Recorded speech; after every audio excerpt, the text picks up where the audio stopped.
नमस्कार, बहुत स्वागत है आपका। आप देख रहे हैं इंडिया टीवी। मैं हूं आपके साथ प्रिया सिंह सोमवंशी। शाम के 4 बज चुके हैं। वक्त हो चला है देश और दुनिया की बड़ी खबरों का, जिसकी शुरुआत आज हम करेंगे पाकिस्तान से, जहां पर हर जनरल रानी बनाम खान शुरू हो चुका है। पाकिस्तान में हर किसी को 5 अगस्त का बेसब्री के साथ इंतजार है। इसी से जुड़ी एक बड़ी खबर जान लीजिए। 5 अगस्त को पाकिस्तान में बड़ा विरोध प्रदर्शन होगा। 5 अगस्त को लेकर पाकिस्तानी सेना ने तैयारी भी अपनी शुरू कर दी है। लाहौर में इमरान के हजारों समर्थक इकट्ठा होंगे। पाकिस्तानी पंजाब के सीएम मरियम नवाज हैं। पाकिस्तानी पंजाब को फिलहाल हाई अलर्ट में रखा गया है। जो ये दरमियान में कह रहे हैं कि नहीं, मरियम नवाज जो है उसका जो कुछ भी है जनरल रानी बनी हुई है। लानत ऐसे सिपा सलार पे लेके आया। और मैं हुकूमत पाकिस्तान से माजरत चाहता हूं और सीएम साहिबा जिंदाबाद और पाक फौज जिंदाबाद, पाकिस्तान जिंदाबाद। पाकिस्तान में मरियम बनाम खान क्यों शुरू हो गया? पाकिस्तान में मरियम नवाज को जनरल रानी क्यों कहा जा रहा है? लाहौर में खान के लड़ाके एक तरफ, मुनीर के जवान दूसरी तरफ। 5 अगस्त मरियम नवाज को डरा रहा है। 5 अगस्त मुनीर की आर्मी को चैलेंज दे रहा है। 5 अगस्त ने मुनीर मरियम के लिए डेडलाइन फिक्स कर दी है। पाकिस्तान में आसिम मुनीर की खिलाफत मना है। पाकिस्तानी पंजाब में मरियम नवाज के खिलाफ मुंह खोलना सजा है। मरियम के खिलाफ कोई इंकलाब लाएगा तो मुनीर उसको सुधार देगा। आपको हैरत का झटका लगेगा। मरियम नवाज और जनरल आसिम मुनीर साहब के दरमियान जो एक मजबूत किस्म का बॉन्ड है, इसके हवाले से एक बड़ी खबर सामने आ रही है, जिसमें यह बताया जा रहा है कि मरियम नवाज के लिए आर्मी चीफ कुछ ज्यादा ही करने पर तुल गए हैं। और ये तफसीलात सामने आ रही हैं कि दोबारा ऐलान कर दिया गया है कि जो मरियम नवाज के खिलाफ उठ खड़ा हो उसे तुन दिया जाए। पाकिस्तान में इन दिनों मरियम नवाज और आसिम मुनीर की नजदीकियों की खूब चर्चा हो रही है। दावा किया जा रहा है कि दोनों के बीच कई सीक्रेट मुलाकातें हो चुकी हैं। पाकिस्तान में जो भी मरियम के खिलाफ बोल रहा है, उसका इलाज पाकिस्तान की आर्मी कर रही है। उनकी मुलाकातें हुई हैं, इसमें कोई शक नहीं है। कई घंटों की, 4 घंटे और 6 घंटे की 2 मुलाकातें उनके अपने पर्सनल सिक्योरिटी स्टाफ के मुताबिक 1-on-1 2 मुलाकातें हुई हैं।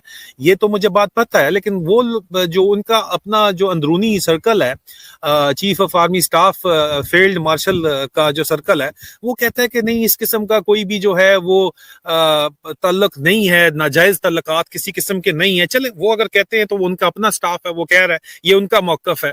लेकिन दूसरी तरफ जो इस वक्त बातचीत है, वो कहते हैं कि नहीं, ये सिर्फ जो है वो खामोश एक तरफा तो नहीं, 2 तरफा खामोश मोहब्बत कह लें या जो भी आप कह लें। लेकिन मेरे पास आजकल तो ये मुझे बहुत ज्यादा 2-3 जगह से बार बार यही बताया गया कि नहीं, आजकल खाता जो है वो ये नहीं चल रहा। जो कि मेरी जाती राय है, अब ये मेरी जाती राय है कि इरम आपा ने दिया है डंडा पूरे जो है ना पर्सनल स्टाफ को भी। फौज में जर्नलों की जो बीवियां होती हैं उनको आपा बोलते हैं, और आपाओं का जो डंडा होता है वो जनरल साहब के बराबर ही का ऑलमोस्ट डंडा होता है। पाकिस्तान की आवाम में मुनीर और मरियम के खिलाफ गुस्सा बढ़ता जा रहा है। कहा जा रहा है कि मुनीर की आर्मी धीरे धीरे पूरे पाकिस्तान को अपने कब्जे में ले लेगी, और जो भी सेना या सरकार से सवाल पूछेगा, इसका अंजाम वैसा ही होगा जो लाहौर के उस शख्स का हुआ जिसने मरियम की हुकूमत पर सवाल उठाया था।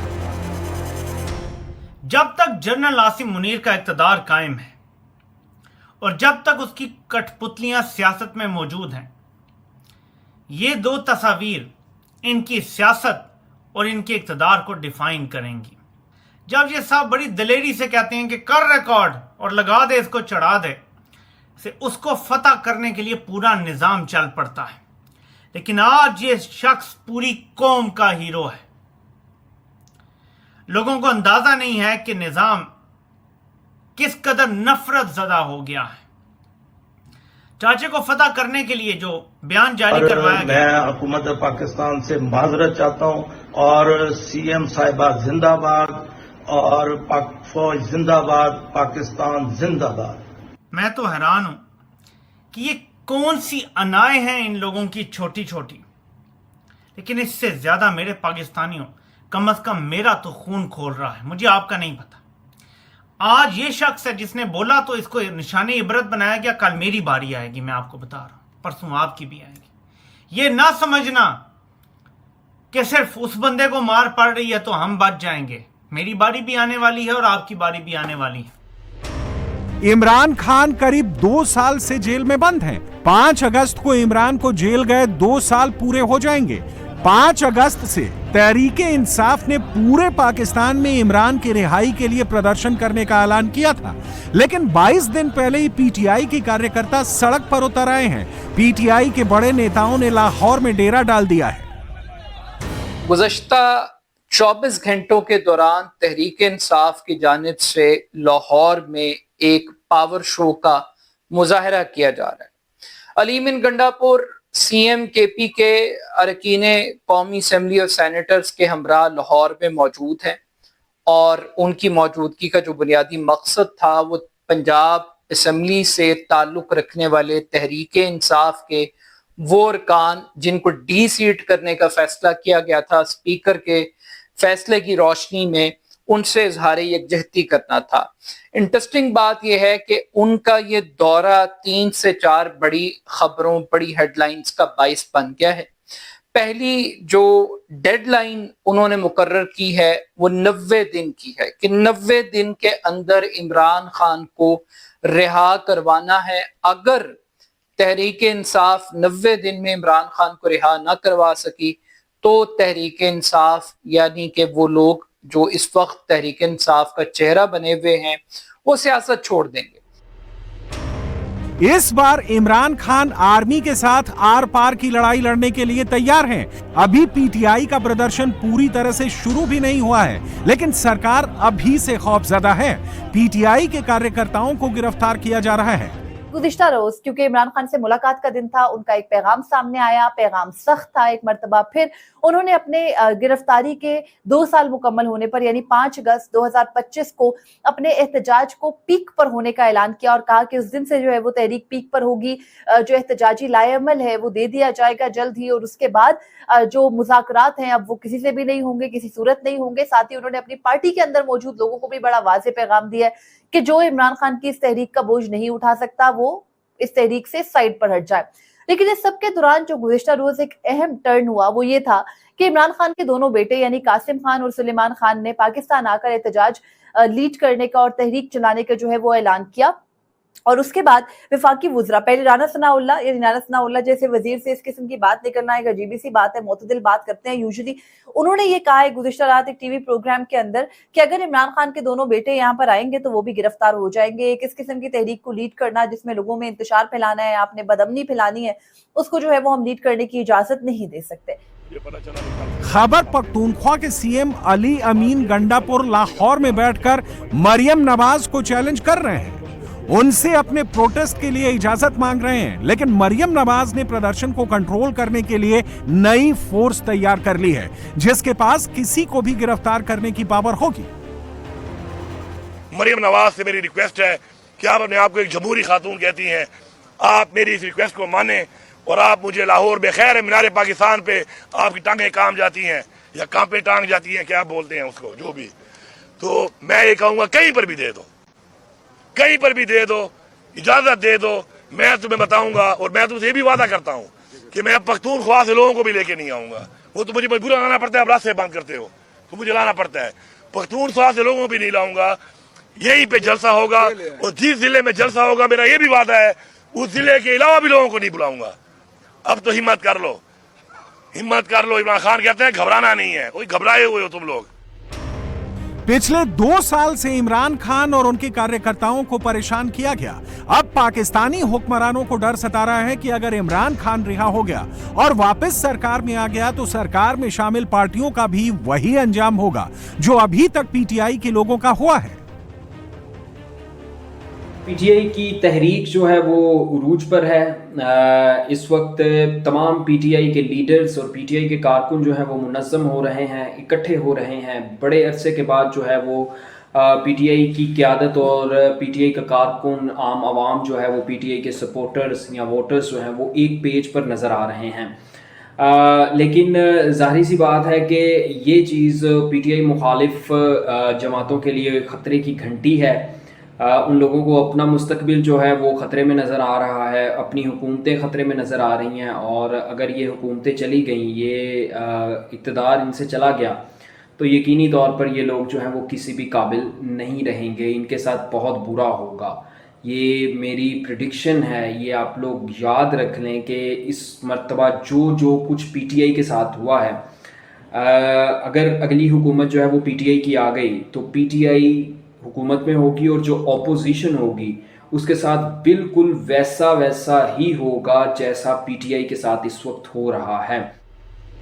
पाकिस्तान में एक तरफ इमरान खान के समर्थक हैं जिन्हें इस बार इमरान की रिहाई से कम कुछ भी मंजूर नहीं, तो दूसरी तरफ मुनीर और उसके संरक्षण वाली सरकार है जो किसी भी कीमत पर इमरान को जेल से बाहर निकलने देने को तैयार नहीं है, और इनके आमने सामने होने से पाकिस्तान में सिविल वॉर के चांस काफी बढ़ गए हैं। यूपी में लॉ एंड ऑर्डर को चैलेंज करने वालों का अंजाम तय है। जो भी कानून व्यवस्था को तोड़ता है, पुलिस उसको उसी की भाषा में जवाब देती है। जिन लोगों ने अपराध छोड़ दिया वो सुरक्षित हैं, लेकिन जो अभी भी क्राइम में शामिल हैं उन पर यूपी पुलिस काल बनकर टूट रही है। यूपी एसटीएफ को बड़ी कामयाबी मिली है। आपको बताएं, 50,000 के नामी बदमाश शाहरुख का एनकाउंटर हुआ है। यूपी एसटीएफ ने मेरठ में शाहरुख का एनकाउंटर किया है। शाहरुख के पास से 2 पिस्टल, 60 से अधिक कारतूस बरामद किए गए हैं। गैंगस्टर संजीव जीवा का शार्प शूटर था शाहरुख। मुख्तार अंसारी के बेटे का भी शाहरुख करीबी माना जाता था।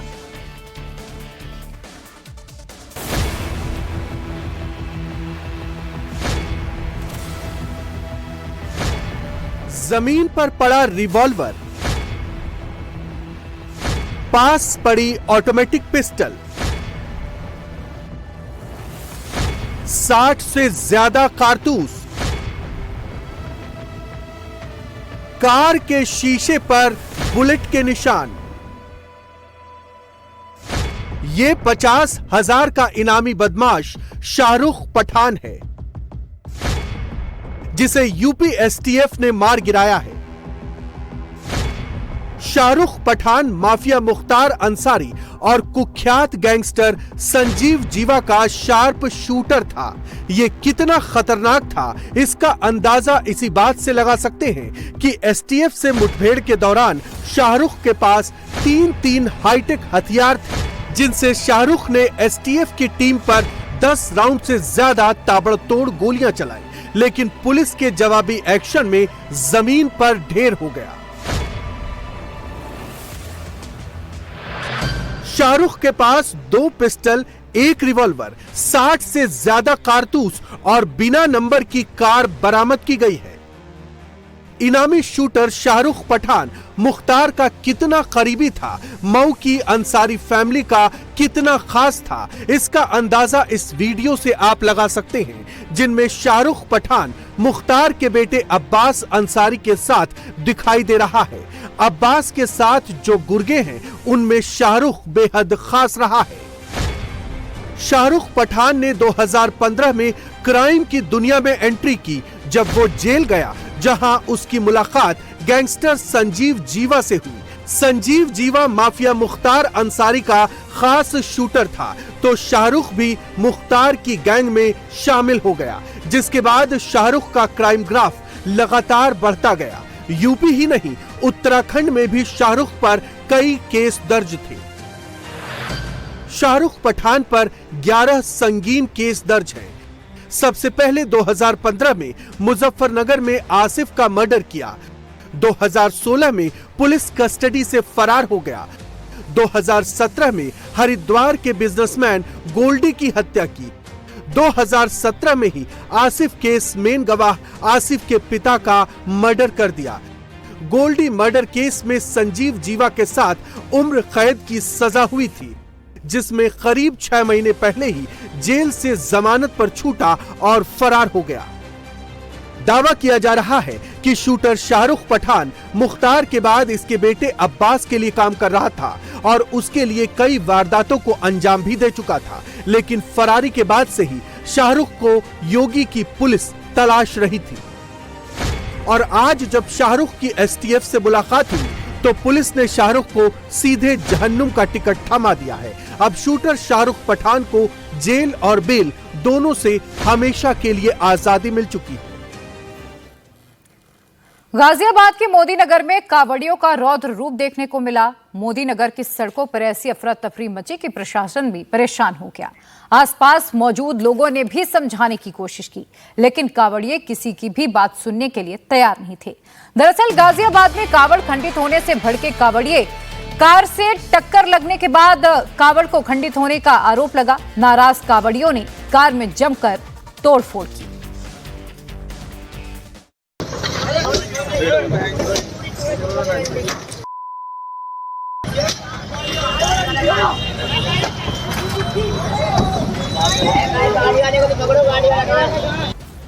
सड़क पर कार खड़ी है और एक कांवड़िया कार की छत पर चढ़कर लातों से प्रहार कर रहा है, तो दूसरा कार के विंडो पर दनादन लाठी बरसा रहा है। तीसरा हाथों से ही कार को तोड़ने में जुटा है।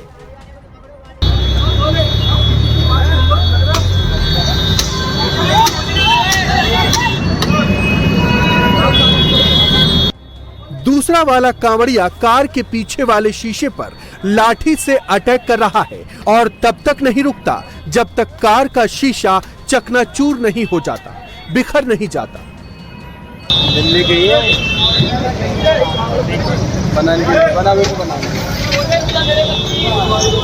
आसपास के लोगों ने कांवड़ियों को रोकने की कोशिश भी की, लेकिन गुस्साए कांवड़ियों पर कोई असर नहीं पड़ा। कांवड़िए दनादन लाठी डंडे बरसाते रहे।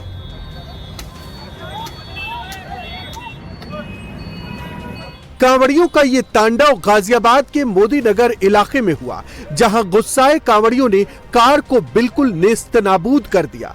बताया जा रहा है कि मोदी नगर मेट्रो स्टेशन पर कार ड्राइवर के यू टर्न लेने के चक्कर में कार कांवड़ से टकरा गई। कांवड़ खंडित होने से कांवड़ियों ने जमकर हंगामा किया। कांवड़ ले जा रहे व्यक्ति और कार के बीच में जोरदार भिड़ंत हुई। दरअसल कांवड़ ले जा रहा व्यक्ति अपनी कांवड़ लेके अपने घर की तरफ जा रहा था और इसी चौराहे पे एक गाड़ी ने तेजी से यू टर्न लिया और यू टर्न लेते ही उसकी टक्कर कांवड़ ले जा रहे व्यक्ति से हुई, जिसके बाद दोनों के बीच में जमकर बहस हुई। कांवड़ ले जा रहे व्यक्ति को गुस्सा आया और उसने चालक के साथ मारपीट की, उसकी गाड़ी भी तोड़ी। दरअसल कांवड़िए का कहना था कि वो हरिद्वार से अपने घर जल लेके जा रहा है और वो घंटों से चलता हुआ आ रहा है और उसके घर के पास ही उसके साथ टक्कर हो गई, जिस वजह से उसकी कांवड़ खंडित हो गई। हंगामे के दौरान पुलिस ने कांवड़ियों को रोकने की कोशिश भी की, लेकिन कांवड़िए नहीं माने, पुलिस के सामने ही तोड़फोड़ करते रहे। बाद में पुलिस ने यू टर्न को बंद कर दिया, सड़क पर बैरिकेडिंग भी लगा दी, जिससे कांवड़िए और सड़क पर गाड़ियां अलग अलग एक साथ चल सके। पिछले 24 घंटे में जूस दुकानों पर जमकर बवाल हुआ। कल सिद्धार्थ विहार की भारत जूस कॉर्नर नाम की दुकान में थूक मिलाने का आरोप लगा। फिर आज दिल्ली जूस कॉर्नर नाम की एक दुकान पर जूस में थूक मिलाने का आरोप कस्टमर ने लगाया। गाजियाबाद में हिंदू संगठनों ने इसको लेकर जमकर हंगामा काटा। दुकानदार पर जूस में थूक मिलाकर पिलाने का आरोप लगा। हिंदू संगठनों ने जूस में यूरिन मिलाने का भी आरोप लगाया है। फूड सेफ्टी टीम सैंपल को जांच के लिए भेज दिया गया है। फूड डिपार्टमेंट ने दुकान को बंद करने का आदेश भी जारी कर दिया है। क्या है भैया, क्या दिख रहा है? झाग है, थूक है जी? क्या है भैया बताना, है ना? इसे झाग बता रहा है, ये इसे क्या है जी? क्या है? देखो झाग होता तो सामने दिख रहा, साफ दिख रहा। ये जूस की वो दुकान है जहां जूस में थूक मिलाने का आरोप लगा है। ये केमिकल है, ये बाथरूम है भाई, बाथरूम देखो, बाथरूम। ये दुकान में एक बोतल में पीले कलर का केमिकल जैसा कुछ मिला है। दावा किया जा रहा है कि बोतल में यूरिन रखा गया था। देखो जी, बाथरूम ही लग रहा दरोगा जी, ये बाथरूम ही है। देखो एक बार ध्यान से, अमित जी देखो, बाथरूम डाल रखा है उसके अंदर, बोतल के अंदर बाथरूम है। देखो क्या सड़ी हुई बदबू आ रही कितने दिन की, बाथरूम डाल रखा है, देखो सब। बोतल में भरे लिक्विड को पुलिस ने जब्त किया, जो फॉरेंसिक जांच के लिए भेजा गया है। इसमें दवाई पाई गई है, कच्चा मिलावट पाई गई है इसमें। ये पूरा कचरा फैला हुआ है जूस की दुकान के अंदर ही। जूस की दुकान में गंदगी का अंबार मिला, हर तरफ कचरा ही कचरा फैला दिखा। ये गाजियाबाद की जूस की दुकान है, नाम है दिल्ली जूस कॉर्नर। दावा किया जा रहा है कि यहाँ जूस पीने पहुंचे 2 लोगों के जूस में थूक मिलाया गया, जिसके बाद जूस को ऑन स्पॉट लोगों से चेक करवाया गया, जिसका वीडियो रिकॉर्ड किया गया। जूस में थूक होने के दावे पर हंगामा मच गया। हिंदू संगठन से जुड़े लोग और पुलिस की टीम तुरंत दुकान पर पहुंची। पुलिस के साथ हिंदू वर्करों ने दुकान का जायजा लिया तो दुकान में भारी गंदगी मिली। बर्तन से लेकर मशीनों में गंदगी ही गंदगी दिखी। जूस दुकान में कई केमिकल मिलने का दावा भी किया जा रहा है। जिनको ये शक हुआ, जिन्होंने जूस पिया कि उसमें थूक है, उन्होंने अपनी आंखों से क्या उन्हें थूकते हुए देखा? बिल्कुल, उन्होंने अपने आप देखा आंखों से थूके हुए, और फिर दरोगा जो पुलिस प्रशासन था उन्होंने भी देखा इसमें थूक है, और फिर जो और बाहर की भीड़ लगी हुई तो उन्होंने भी देखा कि इसमें थूक मिलाया हुआ है। यूरिन की बोतल भी निकल के आई है सामने? जी, यूरिन की बोतल भी साथ में निकल के आई है। उनको सील करके प्रशासन को दे दिया गया और प्रशासन ने उसकी जाँच कर रही है। पुलिस के साथ ही फूड सेफ्टी डिपार्टमेंट की टीम भी दुकान पर पहुंची, जहां मौके पर ही दुकान में सड़े गले फ्रूट्स और गंदा पानी मिला। साथ ही दुकान में बड़ी क्वांटिटी में कचरा भी मिला। फूड सेफ्टी टीम ने मौके से सैंपल लिए, साथ ही जूस कॉर्नर को बंद करने का ऑर्डर भी जारी किया। ग्राहक की कंप्लेंट के बाद एक जूस की दुकान को बंद कर दिया गया। इस समय हम उसी जूस की दुकान के बाहर मौजूद है। ये फ्रेश दिल्ली जूस कॉर्नर है। ये एक ही मालिक की गाजियाबाद में 12 जूस की दुकानें यहाँ पे हैं। दरअसल कंप्लेंट ये की गई कि मालिक जो जूस बेच रहा है वो अनहाइजीनिक तरीके से बनाया जा रहा है।